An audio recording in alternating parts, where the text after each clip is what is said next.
And welcome everyone. My name is Peter Messmer. I'm really excited to kick off today's webinar. We're going to be talking about 5 steps to prevent pop-up doomsday from destroying your email capture rate. I'm here from Ad Shoppers. We're partnered with .mailer, who will also be co-presenting with us. So let's go ahead and jump into it. Before I introduce the presenters, one of which is me, a couple standard webinar housekeeping notes. First up on Q&A, any questions you have as we go through. We like to keep this as interactive as possible, so submit your questions using GoToWebinar. We will hold the questions to the end. We have a dedicated time allocated for that. So any and all questions, anything that's on your mind, we would love to hear it and address those at the end. And next up is the recording. One of the most frequently asked questions we get anytime we do a webinar is, will there be a recording available? The answer to that is yes, there will be a recording, and yes, you will be getting a copy in your inbox either later today or tomorrow as soon as we have it up and ready to view. So with that said, let me go ahead and introduce myself. My name is Peter Messmer. I'm the Director of Growth here at Ad Shoppers. I've been with the company for a little over 4 years now. Fun fact, I was actually the first employee, so I have seen the company grow from basically the very beginning to where we are now. I'll tell you a little tiny bit about that in a moment. But for now, let me go ahead and introduce my co-presenter, Joe Nicholas from .mailer. Thank you, Peter. It's a pleasure to be here presenting with you guys today. As Peter said, my name is Joe Nicholas. I'm a channel manager at .mailer. I've been in the email automation, email and marketing automation space for the past 4 years, and prior to that worked for an online retailer for a number of years as well. To certainly understand the positioning of the topic that we're speaking about today, and excited to share more. Thanks, Peter. No problem. Glad to have you on, Joe. So let's go ahead and jump into the agenda. So what are we going to be covering today on this big topic of saving your email list, essentially? So we've gone over the introductions. So after this, we'll jump into giving you guys a lot of detail on exactly what is what we call pop-up doomsday, what you might know as more abstractly the upcoming Google penalty.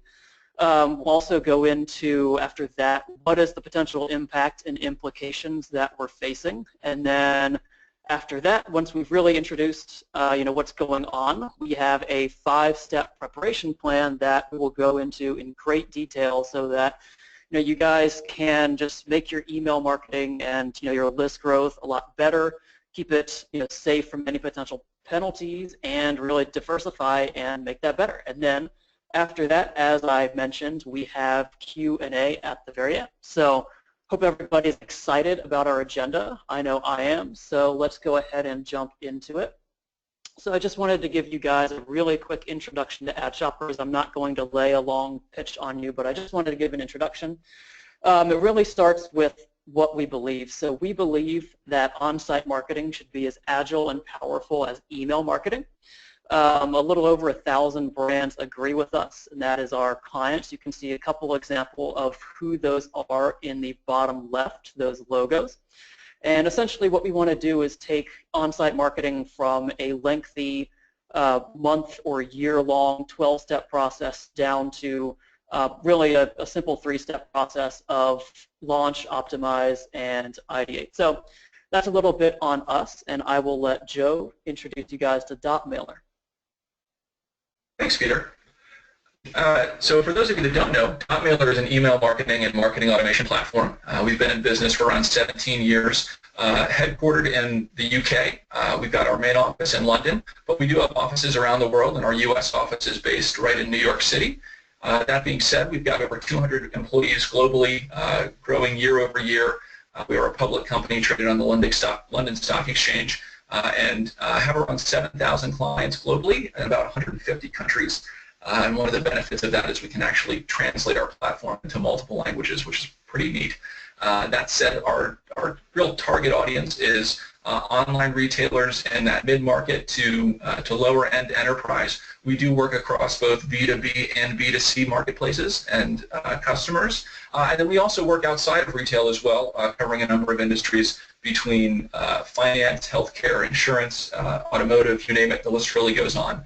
But we really, truly pride ourselves on our ease of use and the ability for our clients to use our platform as a completely self-service tool, or to also work with us and rely on us for things like professional services, account management, and strategy as well.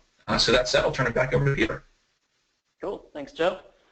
So let's go ahead and dive straight into this. So I talked with some of you guys beforehand, and it seems like primarily the biggest question that I get is, what exactly is going to come under fire with the Popup Doomsday, upcoming penalty in January. So I really wanted to go into a lot of detail and just make it really explicit, about what exactly, is going to be okay and what exactly will not be okay, following January 10th, 2017. So I pulled some information coming straight from Google, and I put together really the most relevant quotes that I pulled from that right here on this page. So a couple keywords here, and if you look on the left, it says pages that show intrusive interstitials provide a poor user experience. So intrusive interstitials is really the keyword here. We have to figure out exactly what that means, and I'm going to go into that in more detail on the next slide. But obviously the other really important point here is so January 10th is kind of D-Day, so that's when we have to be prepared by. And they also give us another clue in the quote on the right. They mention pages where content is not easily accessible to a user on the transition from the mobile search results. So we need to keep that in mind as we go through here. So obviously, intrusive interstitial is the terminology in question. And so here is what they gave us to go on. So they say showing a pop-up that covers the main content. That is what they define as an intrusive interstitial. So obviously, what is the main content could be a question that you would ask, and that's really, you have to think about it from Google's point of view. Main content to Google is what you are searching to find. So if you're searching for a product, then anything that covers up that product is the main content, and that's really the the most relevant use case here. So they also threw in another interesting tidbit here. They said they clarified and said either immediately after the user navigates to a page from the search results or while they are looking through the page. So what this implies is that modals that are triggered on a delay will also be penalized. So it's really about showing modals that cover up the page and make it inaccessible without the user explicitly triggering that on their own. So this is what we want to avoid moving forward. So the good thing is for those of us, like myself included, that are a little bit more visual, they did give us some images to go on. So these three examples on the right were provided by Google. All of these are examples of things that will be penalized and are not okay in their eyes anymore on mobile. So the first example, the one on the left, this one here, this probably looks a lot like what you may have in place right now as far as a modal that shows up where there's to capture an email address, give away an offer, or provide any other kind of information or promotion. That's not going to be okay. The two on the right, these are examples of more full screen overlays or modals. They call them interstitials, same thing. And these are also going to be penalized. Again, it shows that even if you can see portions of the content behind the overlay, if it's just grayed out, that's still not okay. They still deem that as intrusive because you can't get to it. You have to close something out first. So I hope this starts to clarify what exactly will be penalized and what won't. So we basically looked at right now, what will be penalized. So everything we look at definitely will. Now going forward throughout, the rest of the presentation, we'll start to, show you guys some things that will be okay.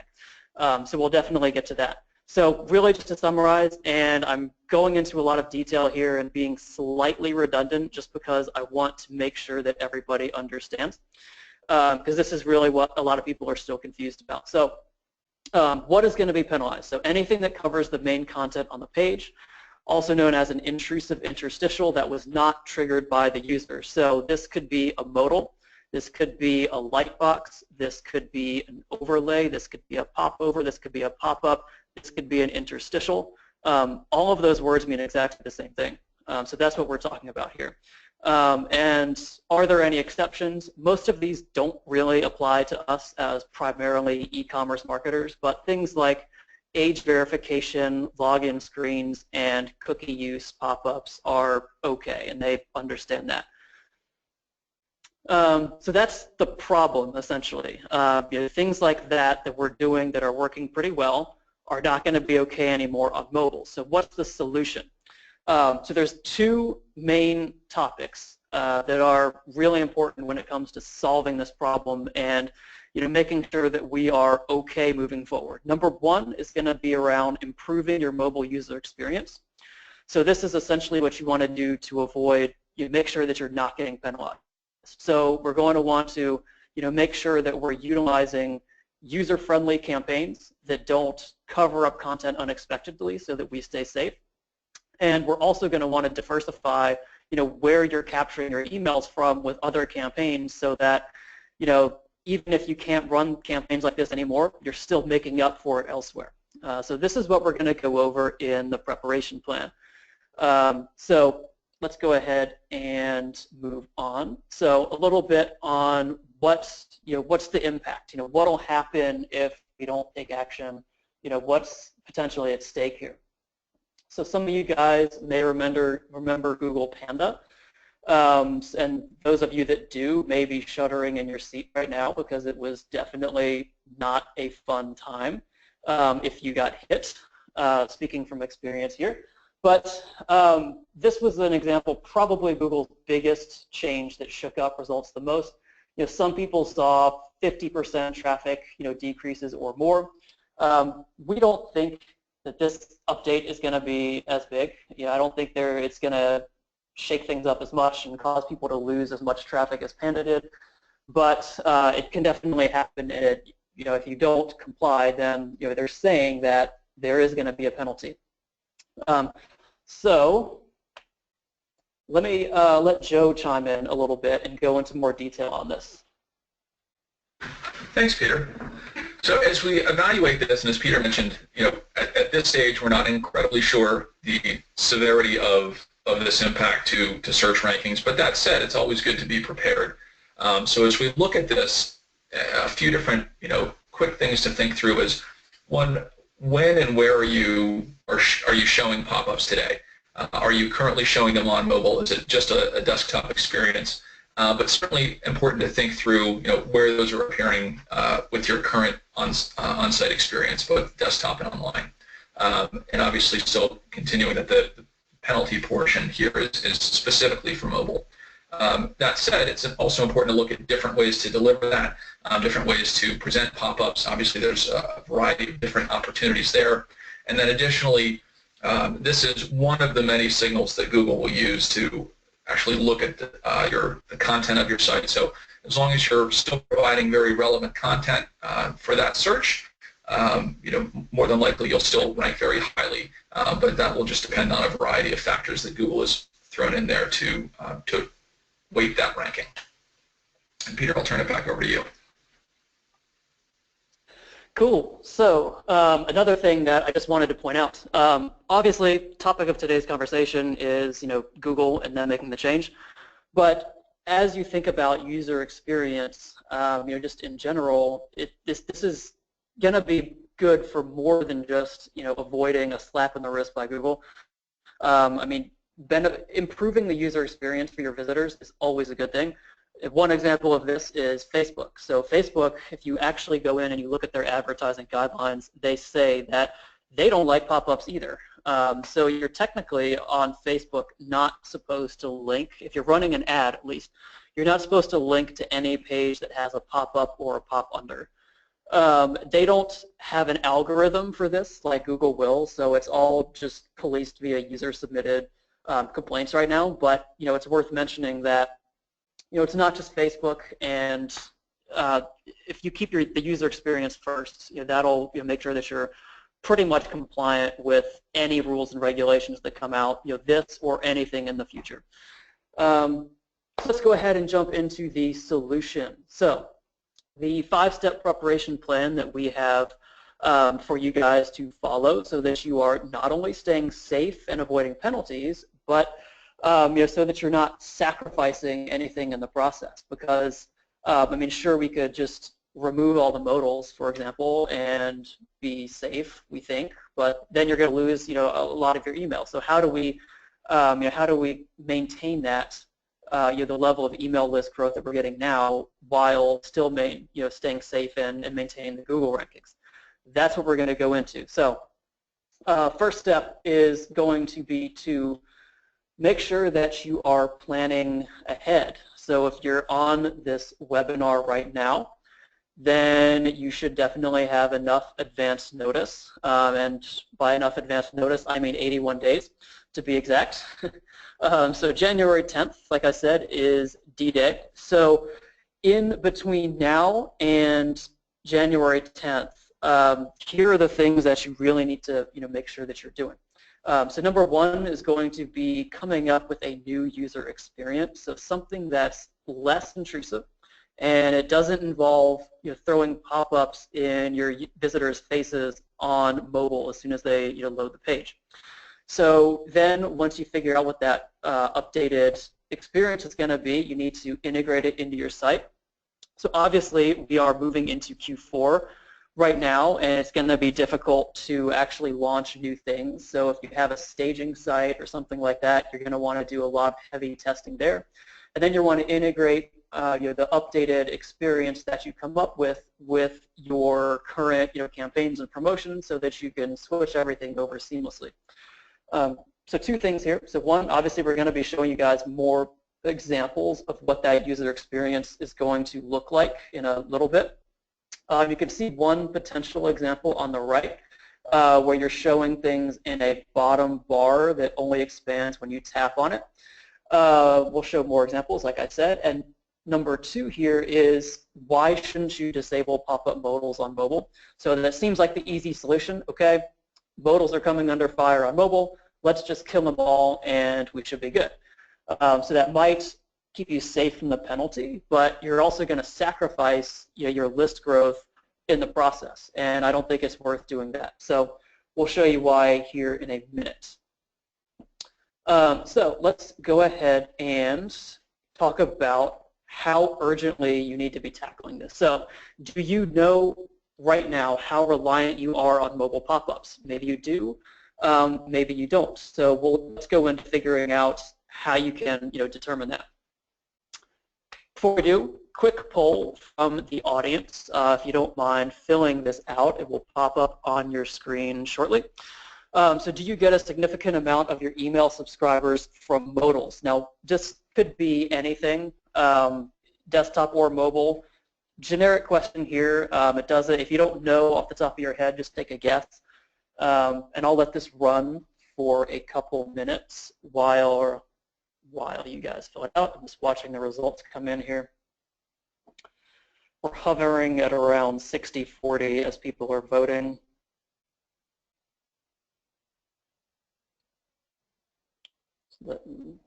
Anyone else want to vote? All right.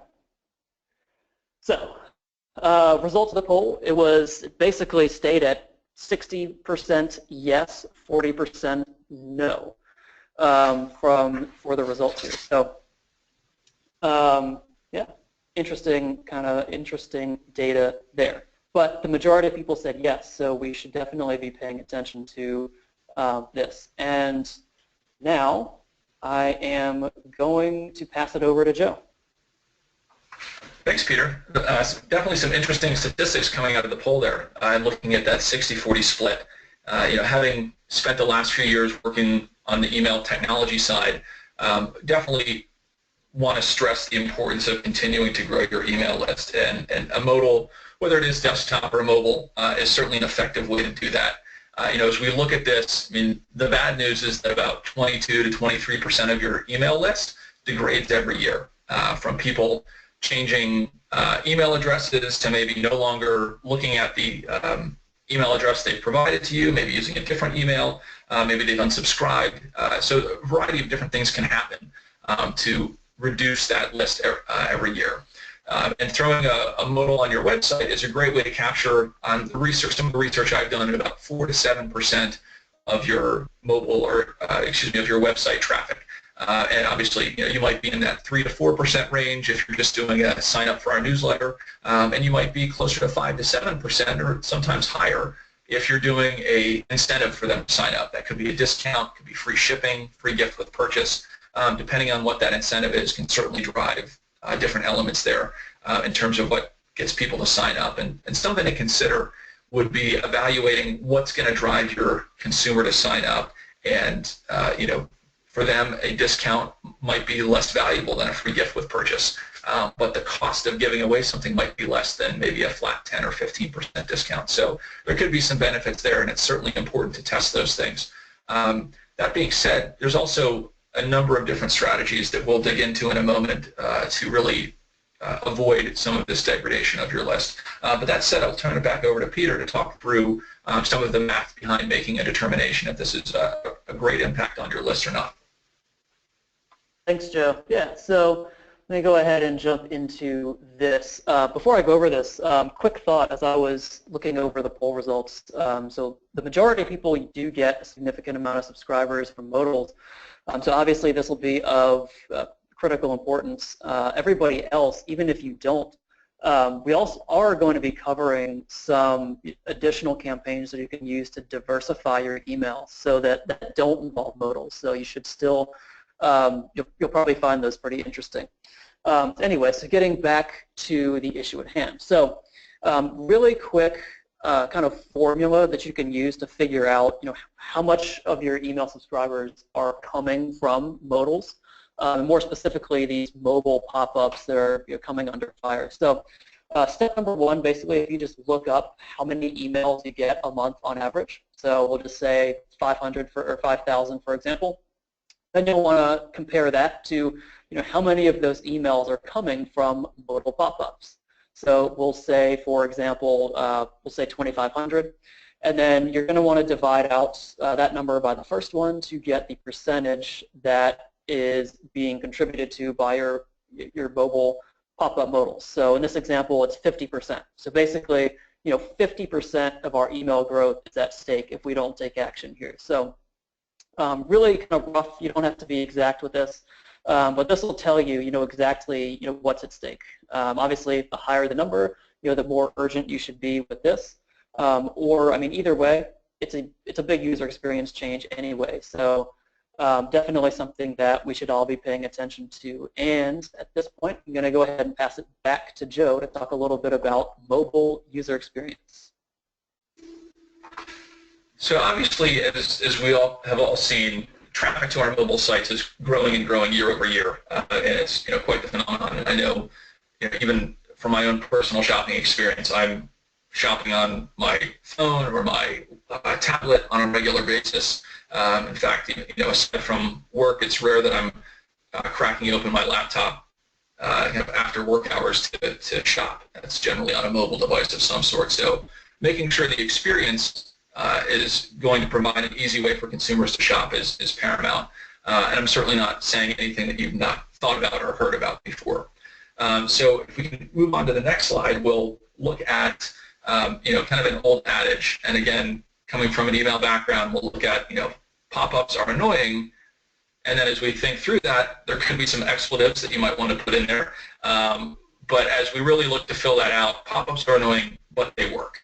And as I've shared on the previous slide, capturing 4 to 7% of your monthly visitors can really help grow your list. If you've got monthly traffic of 100,000 unique visitors and you can pick up 4,000 to 7,000 new subscribers on a monthly basis, that's substantial. And some of the stats that we've shown is that once you have somebody's email address, you're about 5 times more likely to sell to them. So it's almost like a goal to capture that information.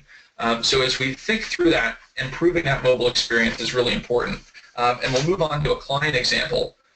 This is someone who previously, before launching a modal, was actually losing subscribers on a regular basis. And then after launching that modal, we're able to capture a significant number of subscribers over time. So with that, I'll turn it back over to Peter to continue that story.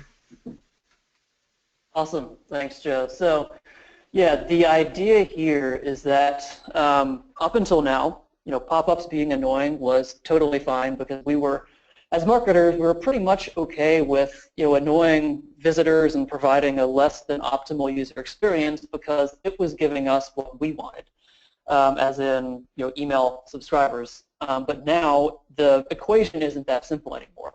Now the choice is, do we want to keep mobile pop-ups that are providing a frustrating user experience while sacrificing potential search traffic, which obviously is pretty valuable. Free traffic coming from the search engines, definitely something that I don't think anybody here wants to throw away.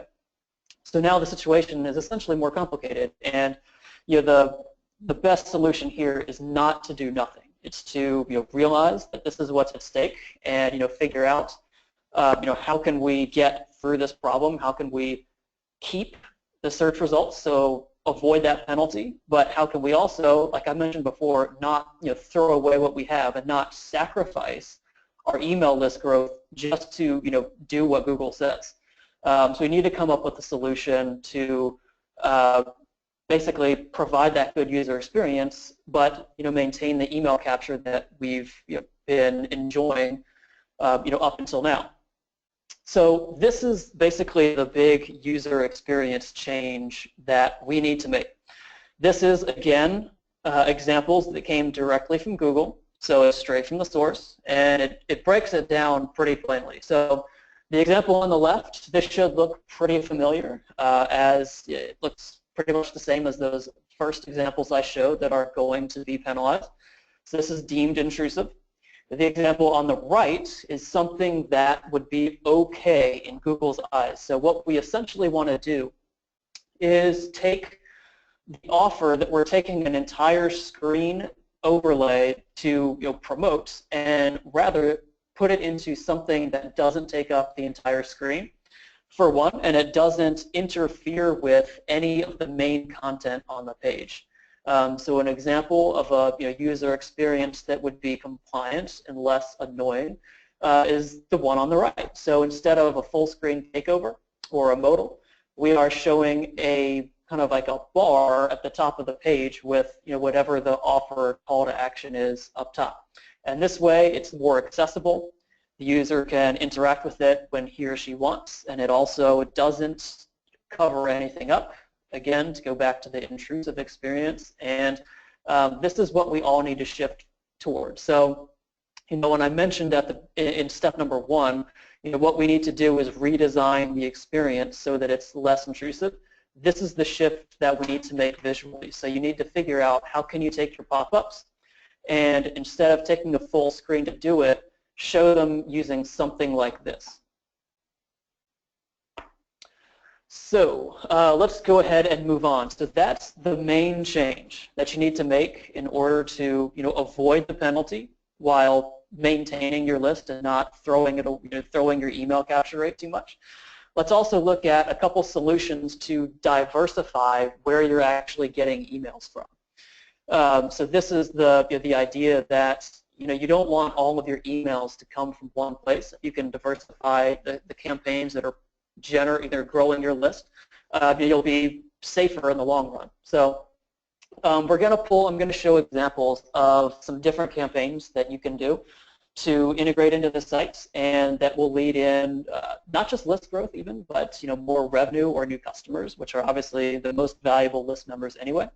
So first topic here is going to be data-driven campaigns. So things that are driven based on user action. So example number one here is going to be asking for referrals on the checkout success page. So immediately after someone makes a purchase, if you can get that engaged audience to invite a friend to shop at the site, they can come back. The friends that click through and enter their email and hopefully buy something. And this is a great way to get people sharing and capturing more emails. The second one here is going to be around, again, data, but instead of triggered on a purchase, this is going to be triggered on the most popular referral sources that you get. So taking that piece of data and creating a personalized campaign based on that data point. So in this example, this is taking a review. So someone reviewing one of your products, and as soon as someone clicks over to your site from that review, you can show a special offer for that person that you just clicked over from that site. So these convert really well, and if you ask for an email address, once I tap here, it'll ask you to enter your email to get this 15% off special discount.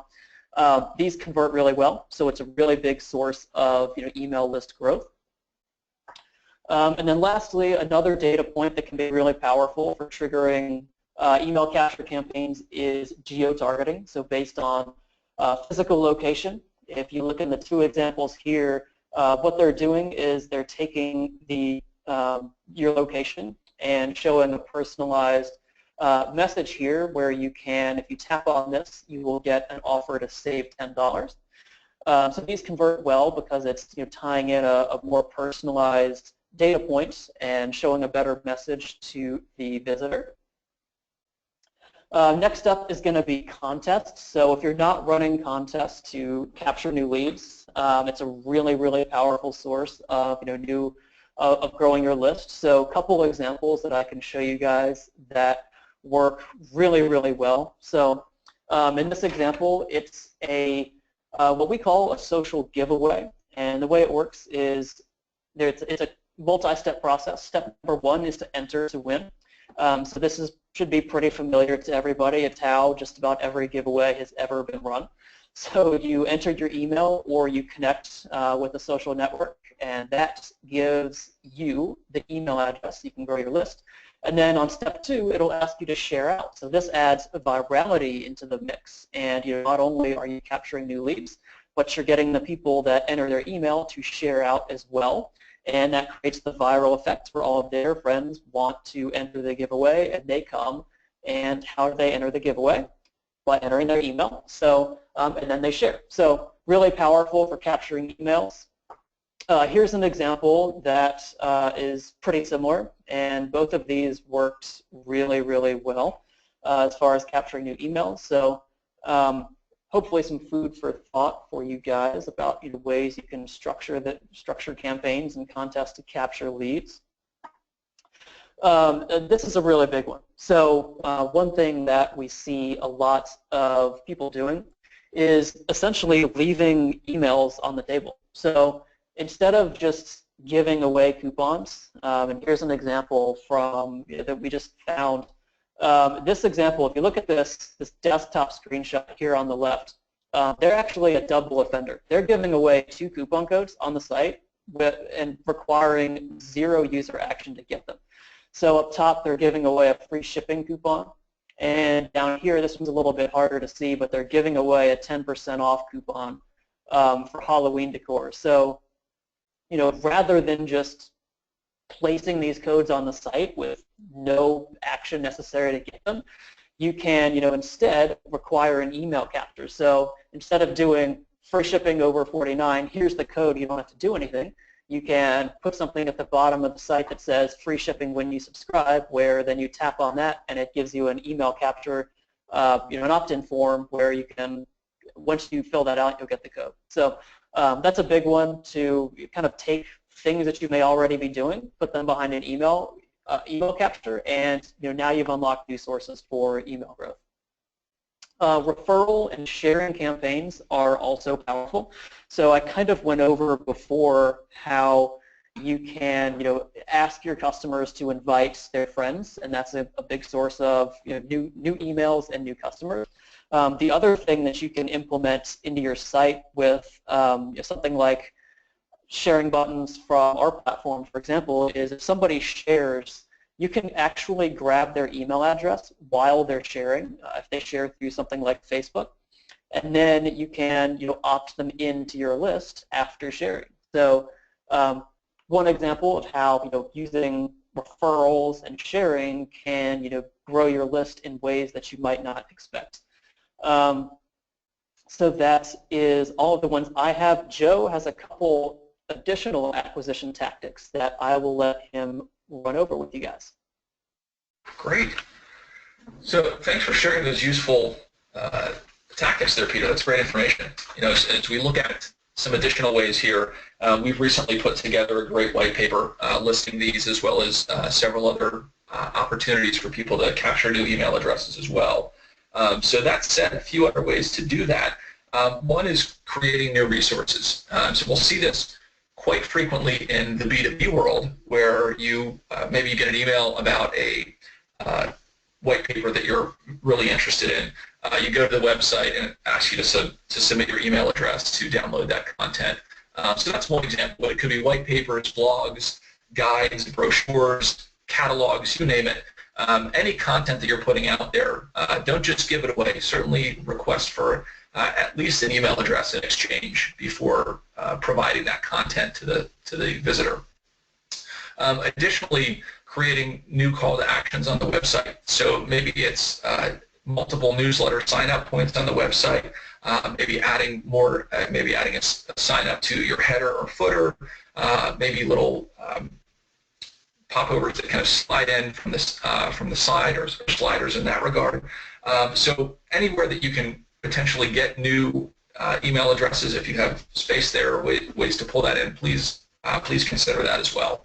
And additionally, multiple email subscriptions. So something to think about, depending on the range of products that you're selling, you might have the opportunity to create multiple email lists. I'm sure many of you are doing email segmentation today.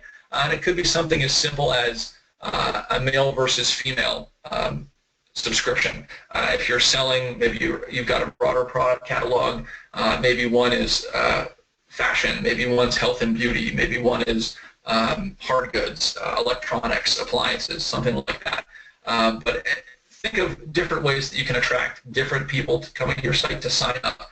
Maybe they don't necessarily want to hear about everything that you have to market, but specific things that are relevant to them are certainly beneficial. And as we look at additional strategies, as Peter had mentioned, we have social media as an option, and using that to leverage all of the social networks that are out there.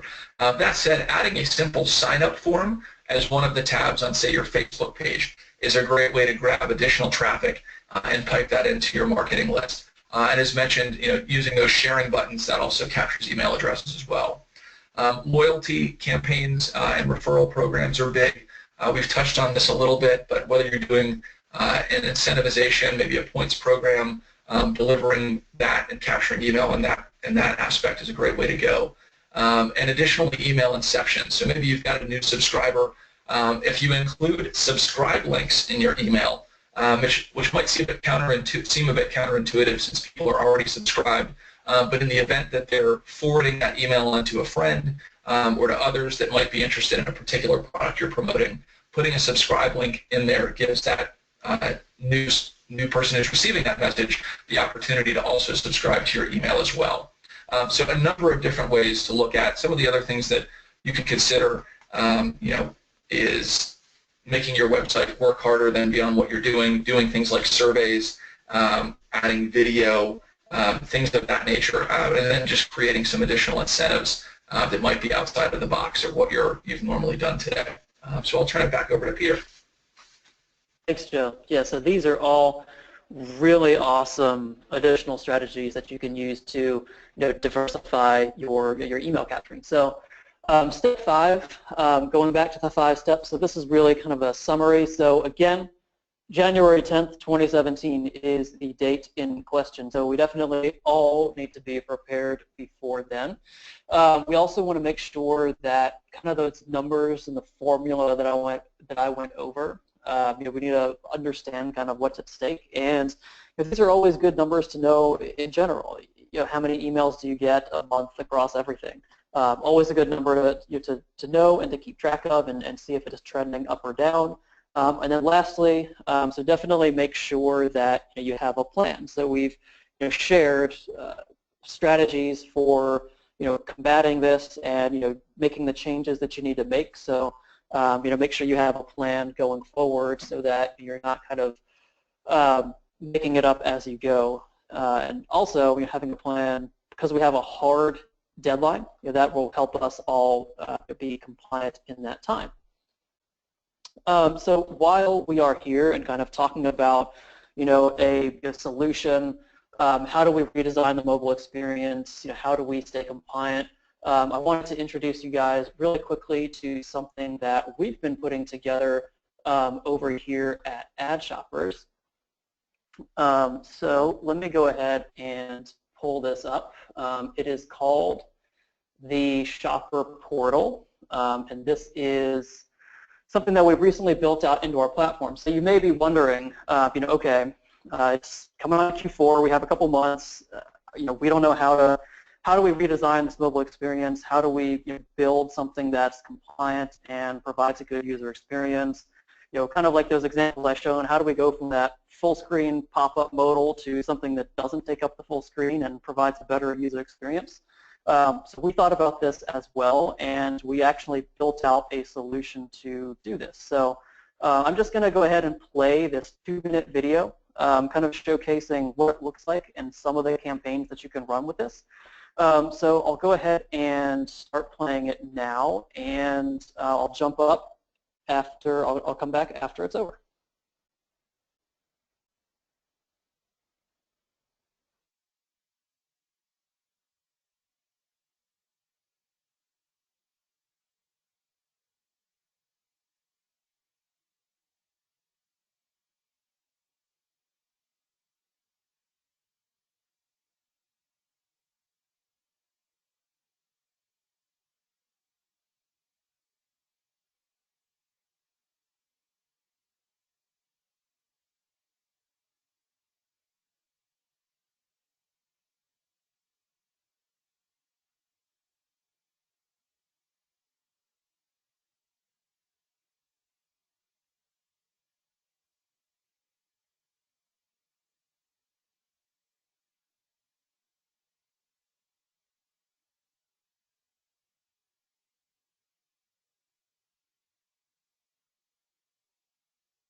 All right, so let me go ahead and jump back into the presentation here.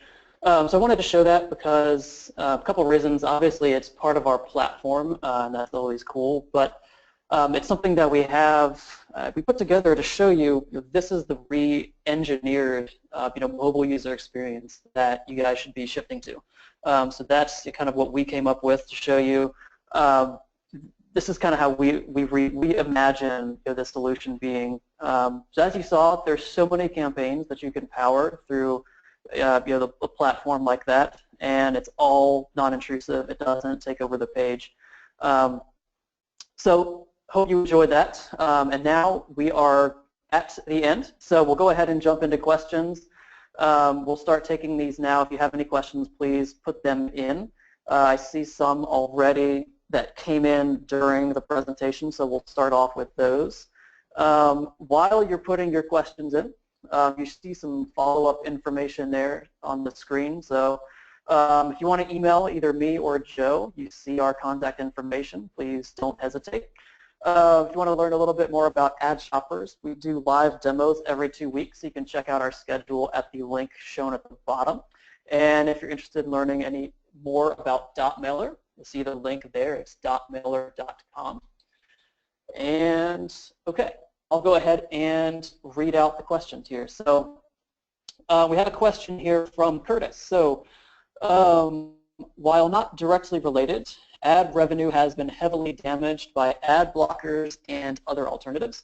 A lot of companies are going to modals to request users to turn off ad blocker. Do we know if that's going to cause a penalty as well, or if there's an exception for that?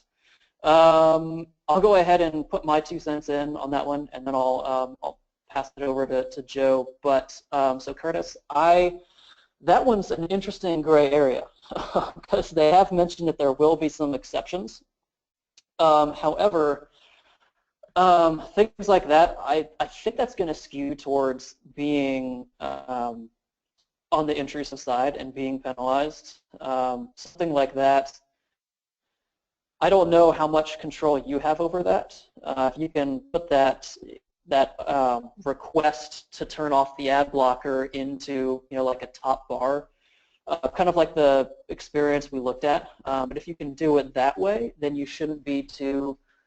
I don't see any reason why Google would categorize that as intrusive. As far as that being an actual official exception, I'm not sure. But just to be on the safe side, I would definitely recommend showing that message not in a modal. What's your take on that, Joe?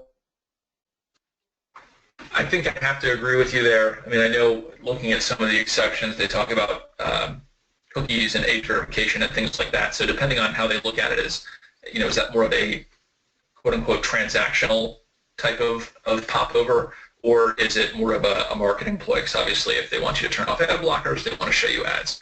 I don't have a definitive answer on that either. That might be something that Google might share more about. But I think from what you're saying, I have to agree with Peter that the best approach would be if you do have that, to make it as least less intrusive as possible. Yeah. Other thing to think about is their whole thing is usability. So, being able to view ads is not necessary to view the site. Whereas enabling cookies is, or verifying your age, that is, or logging in, you have to do that. Otherwise, you can't use the site. So yeah, I think we'll definitely skew on the side of being safe and not showing those in modals. Next question up from Sarah. So does this also apply to exit modals? So good question, Sarah. And the answer to that, at least right now, is no. So they have mentioned that it's triggered on people first coming to the site. So as of right now, at least, exit modals are fine. We don't know what they'll do in the future, but at least right now, they haven't said anything about exit modals. Anything to add on that one, Joe? I'll agree with your points there as well. I haven't seen anything online yet about exit modals. I know obviously that entrance modal, it appears even if you're delaying that for a certain period of time, but in terms of monitoring the exit intent, I don't think that's going to come up as an issue immediately, but I'll be curious to see how they manage that. Cool, yeah.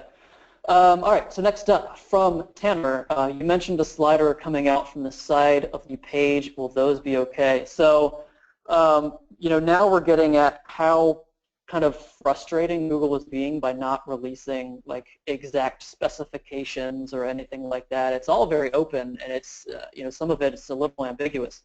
But the thing that we do know is intrusive interstitial is the term in question.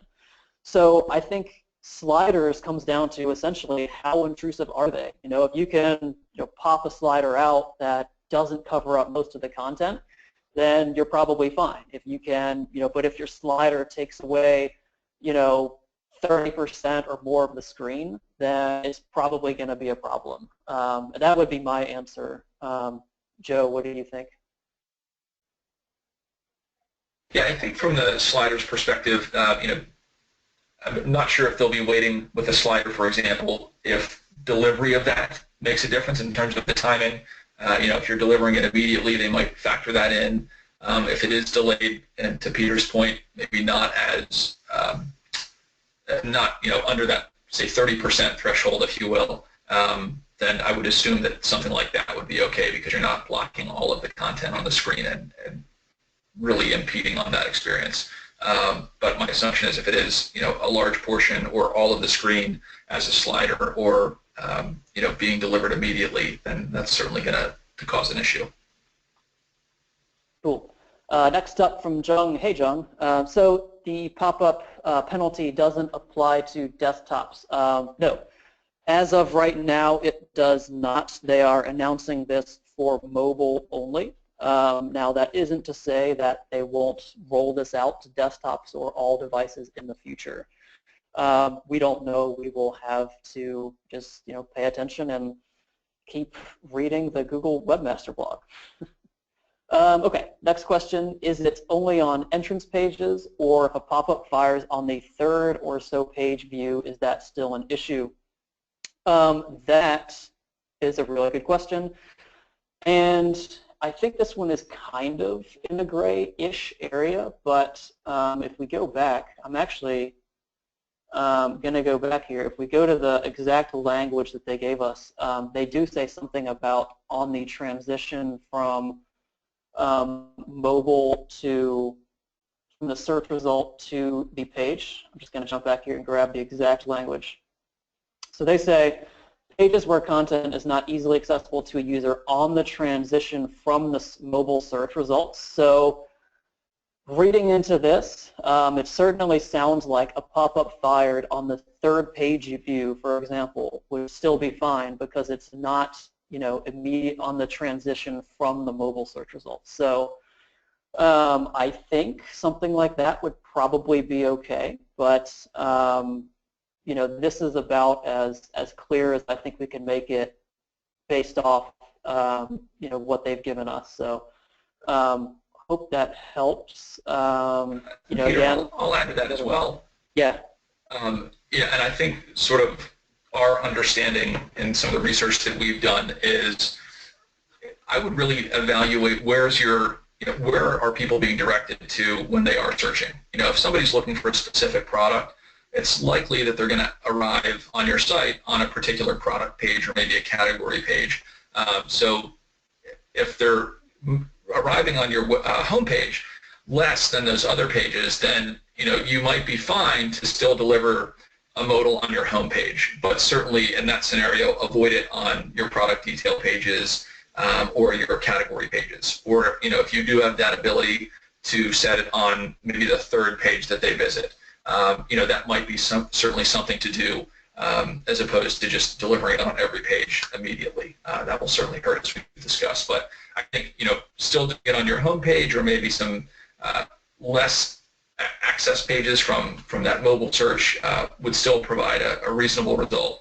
But avoiding those product detail pages or category pages is probably a safe bet in terms of that first page experience. Yeah, I agree. The other thing with that is now we're getting into an area where they're not targeting this now, but in the future, it seems pretty plausible that they could end up wanting to evaluate your entire site experience, not just the actual page that people land on. So you may be okay now, but just for future-proofing your site, it might not be the best idea. Okay, next up. So a question from Spencer. So can you include other content in the portal like videos? We pair a mission with our brand and would love to be able to show our mission video to get people to either convert or capture email. My response to that is congratulations, Spencer. You have actually just nailed the entire idea of the portal. So yes, you can definitely include other content. That's definitely what it's built for. So really cool thinking there. I like where you're going with that. So yeah, so that's the answer. And this is for everyone, this is referring to the promo portal that we showed the video of. Another question, can you buy in the portal or does it drive you back to the product pages? You're typically probably going to want to send people to product pages because they're on there, but if you want to embed something like an add to cart button, you could do that too. So you probably won't actually complete the purchase in the portal, but you can, still kind of help add products to the cart and contribute to a purchase. All right, so let's go back. A couple other questions before we wrap up here. If you have any questions, remaining, go ahead. Now is the time to put those in. Okay, so go through here. Okay, so question. This is actually a really good one for Joe here. So this is someone saying they're currently using MailChimp and looking to make a switch to a more sophisticated email platform. What is the onboarding time with .mailer with the holidays in mind? Well, thank you for that question. Yeah, so obviously MailChimp is a fantastic platform. It's a really great tool for beginning marketers or new companies to start sending messaging out and getting their story out there. But you can only really grow to a certain degree. So certainly wanting to make a transition to a platform such as a .mailer or others that are in the marketplace to do more robust marketing certainly makes sense, especially when you get into automation, email acquisition, things of that nature, additional segmentation capabilities. So that said, we typically look at roughly, depending on what you're looking to do, if you're just looking to do apples to apples out of the gate and sending emails as you're doing it now, you're probably looking at somewhere in the neighborhood of a few weeks, maybe 2 to 4 weeks on average. If you'd like to do some more robust things out of the gate, such as an automated welcome series, automated shopping cart abandonment, maybe automated browse abandonment, or setting up some post-purchase campaigns. Doing things like that might take some additional time, so you might be closer to maybe a 4 to 8 week time range there. There certainly is time to make a switch now prior to the holidays, but I certainly wouldn't wait very long to do that. But that said, it's certainly worth getting the discussion now to get things going, so that way right after the holidays you can really start to talk to all of those people that have just made purchases, because our platform, as well as others out there, certainly have the ability to pull in all of your purchase data out of your e-commerce platform and understand who's purchasing, and then building those segmented, very targeted campaigns to those new purchasers. All right, really cool. So last question here before we wrap up, unless anyone wants to submit anything else right now. Okay, so someone says, I'm currently using AdShopper's portal. Does .mailer have the capability to segment my lists for all of these different campaigns? Good question. I'll let you tackle that one, Jeff. Sure. Yeah, that's a very good question. That is certainly is an option. We do have multiple mutual clients today, and we've got done lightweight integrations and are certainly looking to do a deeper integration between the two platforms as well. But integrating the AdShopper's data in the .mailer and vice versa is certainly a possibility for users of both platforms. Cool. Sounds good. All right, so we're going to go ahead and wrap things up. That concludes all of the questions that came in. So again, if you have any questions about either AdShoppers or .mailer, jump back to the screen and you'll see our contact information. Please do not hesitate to reach out. Again, just in case you missed at the very beginning, we will have a recording and we will be sending it out either later today or probably more likely tomorrow morning once we have that up and ready. So you can watch it again or pass it around with colleagues or anything like that. So that is pretty much everything. So I will go ahead and sign it off now. Thank you, everybody, for showing up, and I hope you enjoyed it. Have a fantastic rest of your day.